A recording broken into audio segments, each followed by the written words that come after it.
Episode 19 पेशकश मीरे कारवां में धन्नो को घसीटता हुआ कोहनियों के बल तेजी से रेंगने लगा। जीप लाइट मशीन गन से फायरिंग करती हुई वापस आ रही थी। हम अपनी जगह बेहिस्सो हरकत होकर रह गए। जीप की हेडलाइट्स की रोशनियां और लातादाद गोलियां हमारे सरों के ऊपर से गुजर गईं। जीप तेज रफ्तारी से उस तरफ चली गई जहां अब भी दो पार्टियों में मार्का जारी था। तुम दोनों ठीक हो ना हिम्मत सिंह? उस हेयोले ने हमारे करीब आते ही सरगोशी में पूछा। वो हरबंस ही था। मैं ठीक हूं, लेकिन मेरी साथी को ऊंट के गिरने से शायद चोट लगी है, मैंने जवाब दिया। जल्दी से यहां से निकलने की कोशिश करो, हरबंस ने कहा। आधा मील उधर शायद दोनों तरफ सरहदी मुहाफिजों में झड़प हो गई है। अगर पाकिस्तानी मुहाफिज इस तरफ आ गए तो हमें भून कर रख देंगे। हमें कम से कम 200 गज का फासला तय करना है, उसके बाद ही हम किसी हद तक महफूज हो जाएंगे। क्या तुम चल सकती हो धन्नो? मैंने धन्नो की तरफ देखते हुए कहा। कोशिश करती हूँ, धन्नो ने हकलाते हुए जवाब दिया। धन्नो ने उठने की कोशिश की मगर करा कर रह गई। शायद मेरे पैर की हड्डी टूट गई है, मैं खड़ी नहीं हो सकती, उसने कराहते हुए कहा था। मैंने झुककर धन्नो को कंधे पर लाद दिया और हरबंस के पीछे पीछे दौड़ने लगा। हम दूर तक टीलू की आड़ में बल खाते हुए दौड़ते रहे। पहले तो रेत सख्त थी, फिर आगे रेत नरम हो गई। हमारे पैर धंस रहे थे और दौड़ना मुश्किल हो रहा था। 200 की बजाय हम तकरीबन 400 गज तक दौड़ते रहे। मेरा सांस फूल गया था। एक बड़े टीले के पीछे पहुंचकर हम रुक गए। वहां तमाम ऊंट और हरबंस के दोनों साथी बैठे हुए थे। ये ऊंट भी सिधाए हुए थे। अब तक उनके मुंह से आवाज तक नहीं निकली थी। अगर आम ऊंट होते तो उन्होंने बिलबिला बिलबिला कर आसमान सर पर उठा लिया होता। धन्नो अब ऊंट पर अकेले बैठने को तैयार नहीं थी। उसे मैंने अपने साथ ही बिठा लिया और हमारा काफिला रात की तारीकी में एक बार फिर चल पड़ा। रफ्तार इस मर्तबा भी खासी तेज थी। धन्नो मेरे पीछे बैठी हुई थी। वो मेरे साथ जुड़ गई थी और दोनों बाजू मेरे सीने पर लपेट रखे थे। तकरीबन 1 घंटे तक हम इसी रफ्तार से दौड़ते रहे और फिर हरबंस की एक आवाज पर उनकी रफ्तार कम हो गई। मेरा तो पिंजर ढीला हो चुका था। धन्नो भी बार बार करा रही थी। हमारा ये सफर जारी रहा। मेरा ख्याल था कि हम सरहद पार करने के बाद भी कई मील का फासला तय कर चुके थे। तारीकी भी अब छटने लगी थी। दम तोड़ते हुए अंधेरे में बहुत दूर तक किसी बस्ती के आसार दिखाई दे रहे थे। सुबह का उजाला वाज़िया होता गया और हमारे ऊपर बस्ती के बीच के फासला भी सिमटता चला गया। बस्ती सोई हुई थी, लेकिन बस्ती के कुत्ते जाग रहे थे। उन्होंने भौंक भौंक कर हमारा इस्तकबाल किया। हमारा काफिला बस्ती के बस्ती चौक से गुजरकर एक हवेली के फाटक में दाखिल हो गया। वहां 2 आदमी पहले से ही बैठे हुए थे। उन्होंने हमें देखते ही फाटक खोल दिया। आचर, हरबंस ने अपने ऊंट से छलांग लगाते हुए इन दोनों में से किसी एक को मुखातब करते हुए कहा। इन दोनों को किशोरी लाल के मकान पर ले जाओ और पीर बख्श, तुम छोकरों को और उनके ऊंटों पर से माल उतरवाओ, जल्दी करो। आखिरी बात उसने एक दूसरे शख्स से कही थी। आचर नामी शख्स ने हमारे ऊंटों की महार पकड़कर उसे बिठा दिया। मैंने उतरकर धन्नो को भी सहारा देकर उतार लिया। उसका एक पैर सूजकर कुप्पा हो रहा था। उससे खड़ा भी नहीं हुआ जा रहा था। कहाँ जाना है? मैंने आचर नामी उस शख्स की तरफ देखते हुए कहा। किशोरी लाल के मकान पर। 2 गली आगे है, मगर ये छोकरी चलेगी कैसे? इसका तो पैर, तुम इसकी फिक्र मत करो। मैंने उसकी बात काट दी और झुक कर धन्नो को कंधे पर ला लिया और आचर के पीछे हवेली से बाहर आ गया। धन्नो को अपने कंधे पर लादते हुए मैं आचर के पीछे चलने लगा। ये कौन सी जगह है? मेरा मतलब है ये गांव नगर पार कर। आचर ने मेरी बात पूरी होने से पहले ही जवाब दे दिया। आचर ने बताया था कि हमें दूसरी या तीसरी गली में जाना है, लेकिन हम कई गलियां घूमने के बाद एक मकान के सामने रुके थे। तीसरी दस्तक के जवाब में दरवाजा खुला और हम अंदर दाखिल हो गए। ये भी हादसा बड़ा मकान था। हमें एक अलग थलग कमरे में पहुंचा दिया गया। मैंने धन्नो को एक चारपाई पर लटा दिया और आचर की तरफ मुड़ गया।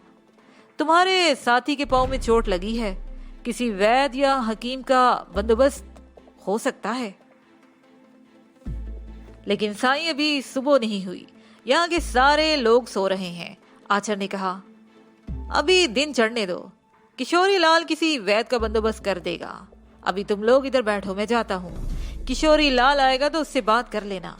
आचर चला गया। मैं झुककर धन्नो का पैर देखने लगा। टखना फूला हुआ था। मैंने जैसे ही उसका पैर पर हाथ रखा तो वो चीख उठी। उसके चेहरे पर करब के आसार फैल गए। धन्नो चारपाई पर पड़ी कराहती रही। मैंने एक बार फिर उसके पैर पर हाथ रख दिया और आहिस्ता आहिस्ता उसे हरकत देने की कोशिश करने लगा। धन्नो ने दांत बेंच लिए। मैंने अंदाजा लगा लिया कि फ्रैक्चर नहीं हुआ था। ऊंट पर से गिरते हुए पैर आड़ा पड़ गया था, जिससे मोच आ गई थी। तकरीबन 1 घंटा गुजर गया। इस कमरे की एक खिड़की गली की तरफ भी खुलती थी, जो इस वक्त बंद थी। मैंने खिड़की खोल दी। बाहर चिट्टा उजाला फैला हुआ था। गालबन सूरज निकलने वाला था। गली में लोगों की आमदोरफ्त भी जारी थी। मैं खिड़की से बाहर देख रहा था कि अकब से आठ सुनकर पीछे घूम गया। दरमियाने कद का एक भारी भरकम आदमी अंदरूनी दरवाजे से अंदर दाखिल हुआ। उसकी तौंद मटके की तरह बाहर को निकली हुई थी।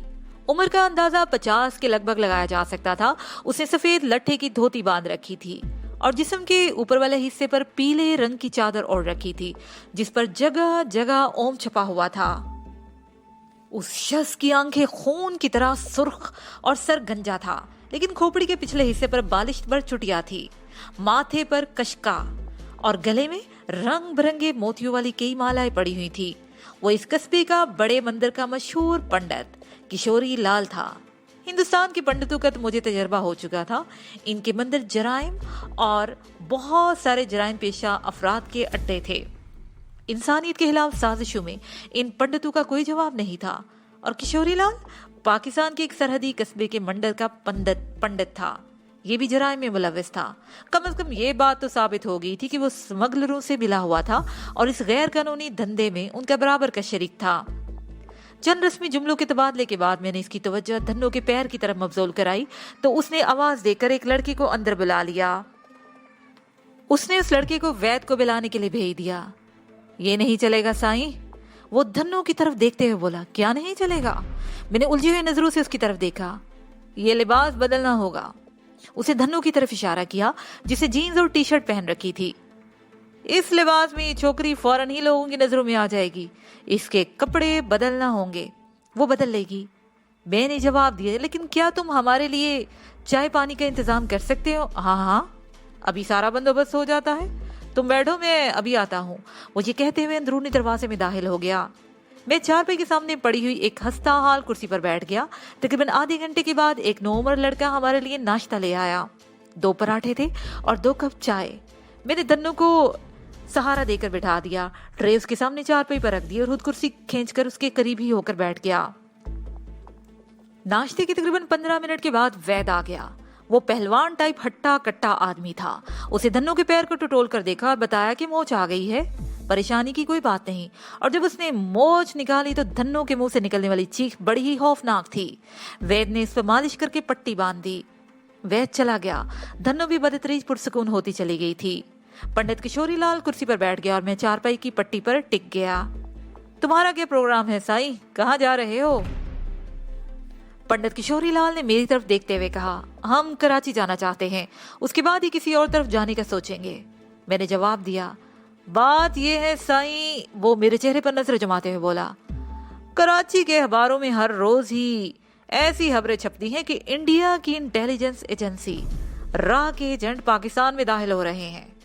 पाकिस्तान की एजेंसियों के एजेंट भी भेस बदल कर सरहदी बस्तियों में घूमते रहते हैं। किसी के घर में मेहमान आ जाए तो उन्हें शक की नजरों से देखा जाता है। तुम लोग यहाँ, मैं तुम्हारी बात समझ रहा हूँ। मैंने उसकी बात काट दी। मैं खुद भी यही चाहता हूँ कि जल्द से जल्द यहाँ से निकल जाऊं, लेकिन इस छोकरी की वजह से तुम्हें चंद रोज यहाँ रुकना पड़ेगा। पंडित ने कहा, तुम लोगों को यहाँ रखकर मैं कोई खतरा मोल नहीं ले सकता। यहाँ एक छोटी सी सराय है, मैं आज तुम लोगों के लिए वहीं पर रहने का बंदोबस्त कर दूंगा। बल्कि आज क्यों, आज दोपहर खाने के बाद ही सही। उसका जुमला मुकम्मल होने से पहले ही दरवाजे पर दस्तक हुई। ये कमरा बैठक किस्म का था, जिसका एक दरवाजा गली की तरफ भी था और दस्तक उसी दरवाजे पर हुई थी। पंडित किशोरी लाल ने उठकर दरवाजा खोल दिया। दरवाजा खुलते ही 2 आदमी अंदर दाखिल हुए। उन्हें देखकर तो मेरा दिल उछल कर हलक में आ गया। वो पुलिस वाले थे। मैं एक झटके से उठकर खड़ा हो गया। वो कोई आम पुलिस वाले नहीं थे। उन दोनों का ताल्लुक पाकिस्तान रेंजर्स से था। उस नीम अस्करी फोर्स के जवान मुल्क की सरहदों की हिफाजत करते थे। सरहद के आर पार गैर कानूनी नकलो हमल पर निगाह रखना उनकी अव्वलीन जिम्मेदारी होती थी, वरना ये लोग अपनी जान पर खेलकर इस फर्ज को निभाते हैं, जो बड़े फखर की बात है। सूरत हाल अचानक ही संगीन रुख इख्तियार कर गई थी। हमारे साथ सर मुंडवाते ही ओले पड़े वाला मामला हो गया था। इस अफ्ताद ने धन्नो को भी उठने पर मजबूर कर दिया था। गुज़िश्ता रात वाले मार्के में धन्नो का टखना तो बुरी तरह ही मुतासिर हुआ था। अभी थोड़ी ही देर पहले अगरचे हकीम ने उसका तसल्ली बख्श मुआयना करने के बाद मरहम लगा दिया था, ताहम उसकी तकलीफ को चंद रोज मजीद रहना था। वो बेसाख्ता उठ बैठी तो उसे उठने वाली रूकश टीस ने उसे कराहने पर मजबूर कर दिया। मैं अपनी तमाम तर तवज्जो खुले हुए दरवाजे पर मरकूज किए खड़ा था। दरवाजे के साथ अंदर बैठक वाले कमरे में पंडित किशोरी लाल भी हक्का बक्का खड़ा आने वालों को देख रहा था। पंडित की पुष्ट मेरी जानब थी, मगर मुझे यकीन था कि इस वक्त वो पुल सिरात से गुजर रहा था। इस बिपता के बारे में उसने ख्वाबो ख्याल में भी नहीं सोचा होगा। दरवाजे पर खड़े रेंजर्स के जवानों ने किशोरी लाल के शानों के ऊपर से कमरे का जायजा लिया, फिर उनकी अकाबी निगाहें हम पर आकर ठहर गईं। किशोरी लाल ने इस दौरान सूरत हाल की नजाकत को भांप लिया था। उसे एक तरफ हटकर आने वालों को दाहले का रास्ता दिया और दोनों हाथ जोड़ते हुए बोला, महाराज हैरियत तो है, इतनी सो वो इस कष्ट की जरूरत क्यों पेश आ गई? वो दोनों पंडित की बात का जवाब दिए बगैर कमरे में दाखिल हो गए। उनमें से एक ने बैठक के दरवाजे को अंदर से बंद कर दिया। वो दोनों मुसल्ला थे। एक जवान की शोल्डर बैजी से मैंने अंदाजा लगा लिया कि वो ऑफिसर रैंक था, दूसरे की हैसियत एक कांस्टेबल जैसी थी। इस दौरान दरवाजा बंद करके उसने कुंडी लगा दी थी। अंदर आते ही कांस्टेबल ने हमें अपनी गन के निशाने पर रख लिया। ऑफिसर रैंक सरहदी मुहाफिज के हाथ में भी पिस्तौल नजर आ रहा था। ताहम उससे अपना पिस्तौल हम में से किसी पर तानने की जरूरत महसूस नहीं की थी। यही शख्स पंडित किशोरी लाल से मुहातिब होते हुए दुरुस्त लहजे में बोला, पंडित जी आज तुम रंगे हाथों पकड़े गए हो। महाराज मैं कुछ समझा नहीं। किशोरी लाल ने अपनी दानस्त में लाइल्मी की भरपूर अदाकारी करने की कोशिश की थी। ऑफिसर ने तंजिया अंदाज में कहा, आज तुम्हारी समझ में सब कुछ आ जाएगा पंडित किशोरी लाल। हम बहुत दिनों से तुम पर नजर रखे हुए थे और हमारी इतलात के मुताबिक तुम मुख्तलिफ अशिया के साथ साथ इंसानों की स्मगलिंग में भी मुलव्विस हो। तुम लोगों से भारी मुआवजा लेकर उन्हें सरहद के उस पार पहुंचाते हो और उधर के पंछियों को इधर बुलाते हो, जिनमें से ज्यादातर तो भारतीय खुफिया एजेंसी रा के एजेंट होते हैं। क्यों? क्या मैं गलत कह रहा हूँ? माई बाप, किशोरी लाल ने इंतहाई फिदवियाना लहजे में कहा, यकीन महाराज आपको कोई गलत फहमी हुई है। मैं इस किस्म के धंधे के बारे में सोच भी नहीं सकता। मैं तो एक सीधा साधा सा पंडित हूँ, यहाँ के बड़े मंदिर का पुजारी। मेरा काम तो पूजा पाठ के सिवा कुछ भी नहीं। पंडित अभी तक निहायत ही माकूल अंदाज में बात कर रहा था। उसकी कोशिश यही थी कि वो दोनों इसकी तरफ से मुतमईन होकर टल जाएं, मगर ऐसा होता मुमकिन नजर नहीं आ रहा था। ऑफिसर के होंठों पर जहरीली मुस्कुराहट नमूदार हुई। वो बोला तो उसके लहजे में भी भरपूर काट थी। पंडित किशोरी लाल, पूजा पाठ तुम्हारा फर्ज और स्मगलिंग का धंधा तुम्हारा पेशा है, और तुम कितने सीधे साधे हो ये भी मैं अच्छी तरह जानता हूँ। एक लम्हे को रुककर उसने हमारी जानब देखा। धन्नो चारपाई पर ही बैठी हुई थी, जबकि मैं पूरी हाजिर दिमागी से पंडित और सरहदी मुहाफिज के दरमियान होने वाली मुकालमत को सुन रहा था। हमारा तनकीद ज्यादा लेने के बाद वो पंडित से पूछने लगा, पंडित जी इन दोनों का तारुफ नहीं कराओगे? ये दोनों मेरे मेहमान हैं। पंडित लुकनज़दा लहजे में बोला। ऑफिसर ने पूछा, ये दोनों कहाँ से आए हैं? वो जी दोनों मेहमान आधे गांव से आए हैं। पंडित ने बौखलाहट में किसी सरहदी गांव का नाम ले दिया था। ऑफिसर इसकी बौखलाहट से शेर हो गया। अगला सवाल उसने हाथ से होनहार लहजे में पूछा, आधे गांव में ये लिबास कब से पहना जाने लगा है? उसके साथ ही ऑफिसर ने मेरे और धन्नो के लिबास की जानिब भी इशारा किया। धन्नो जीन्स और टी शर्ट में मलबूस थी, जबकि मैंने जीन्स के ऊपर जैकेटदार हाफ स्लीवलेस शर्ट पहन रखी थी। हम दोनों के पाँव में जॉगर्स थे। ऑफिसर के चुपते हुए सवाल ने पंडित को मजीद गड़बड़ा दिया। वो आए बाएं शाय करने लगा। ये सूरत हाल सरासर हमारे खिलाफ जा रही थी। हम इस वक्त जिस बैठक नुमा कमरे में थे, उसका एक दरवाजा गली की जानिब खुलता था। सरहदी मुहाफिज ने इसी दरवाजे पर दस्तक दी थी। दस्तक के जवाब में पंडित किशोरी लाल ने ही दरवाजा खोल दिया था। इससे एक बात वाज़िया हो गई थी कि आने वालों को हमारी वहां मौजूदगी के बारे में पक्की इतला दी गई थी, वरना अगर वो मामूल की कार्रवाई के लिए आते तो एक तो इतनी सुबह धावा बोलने की जरूरत नहीं थी, दूसरे इस सूरत में वो लोग बैठक के दरवाजे के ऊपर दस्तक देने के बजाय घर के दाखिली दरवाजे का रुख करते। मैं इसी नतीजे पर पहुंचा कि ये कोई मामूल की कार्रवाई नहीं थी। सरहदी मुहाफिजों को हमारी आमद और किशोरी लाल के घर में क़याम के बारे में बाकायदा इतला दी गई थी। मेरा जहन बहुत ही तेज रफ्तारी से इस इतला देने वाले मुखबर के बारे में सोच रहा था। सोच की बरक रफ्तारी की सिर्फ वही अफराद समझ और महसूस कर सकते हैं जो गौर व फिक्र से कोई वास्ता रखते हों। इंसानी जहन एक सेकंड में बेशबहा बातें और लातदाद वाकयात के बारे में सोच सकता है और तसव्वुर की निगाह से इंसान महसूस भी करवा सकता है। मेरा जहन भी इस वक्त इंतहाई मसरूफ हो चुका था और सोच का परिंदा अपनी पूरी बुलंदी पर प्रवास कर रहा था। इंडिया की सरहद पर वाक़या सुईगाम नामी गांव तक ठाकर और बानोद सिंह खुद हमें छोड़ने आया था। उसके साथ उसका ड्राइवर नुमा गार्ड जसवंत भी था। सुईगाम में ठाकर ने मेरे और धन्नू के गले से मिलकर हमें अलविदा कहा था। वो जसवंत के साथ अपनी लैंड क्रूजर पर वापस चला गया था।